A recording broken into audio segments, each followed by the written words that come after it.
Hey guys, Ryan Hall with RB Bass. Just wanted to go over my setup for throwing a stick bait.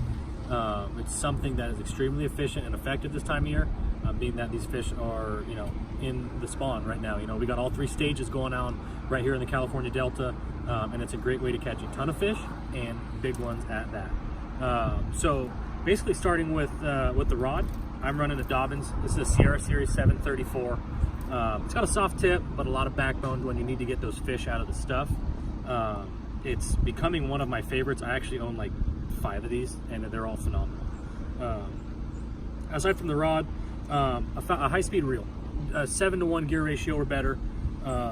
Just basically something. After you throw it out and it does its thing, you can wind that bait back into the boat quickly and get it back out again.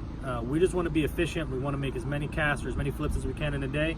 So having a high-speed reel, 7-to-1 or better, is going to make a big difference for how many flips and casts you can get in.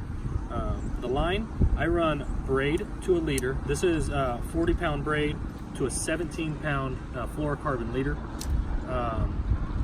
What I like about the braid to a leader, one, it's a little more sensitive.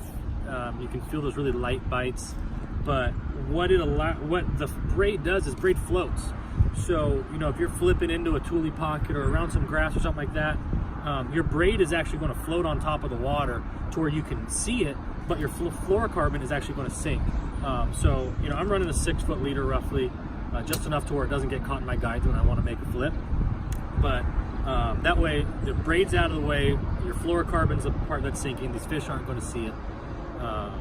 And I feel like I'm more effective with my hook sets that way. I've ran it with straight 15 fluoro, with straight 17, with straight 20, anything like that. And the problem I have is, when you pitch it in there and it sinks, so does your fluorocarbon. So when you do think you get bit, when you set the hook, not only do you have to clear all your line in your rod, but you also have big bows in your line from where the fluorocarbon sinks. So you can minimize that by throwing it on braid to a leader to where it's much straighter and you don't have to hit them as hard or clear as much line, allowing you for better hook penetration. Now that we've done with that, let's talk about the stick bait itself. This is my favorite. This is an Exxon Lures True Center stick. I throw a 6-inch model most of the time. Super easy. I almost always Texas rig it, especially out here in the Delta.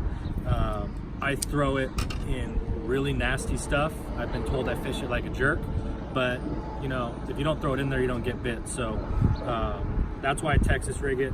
Texas rigging is super simple.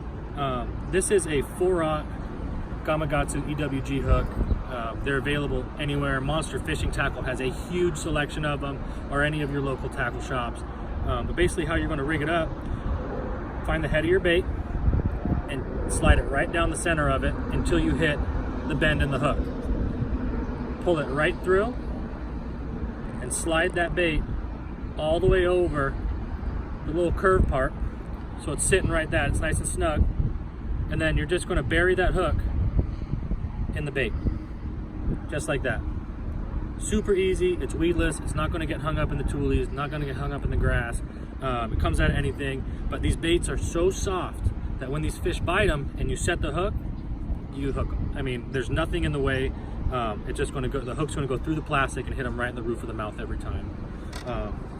So if any of you guys are out there fishing stick baits, I know a lot of us are, check out the Exxon Lures True Center stick, Dobyns Sierra 734, and try a little braid to fluoro. I'll send out another video here shortly about the knot I use for my braid to fluoro, and I break my leader line before I break my knot 99% of the time. So thanks for watching, guys. Hopefully this helps you out.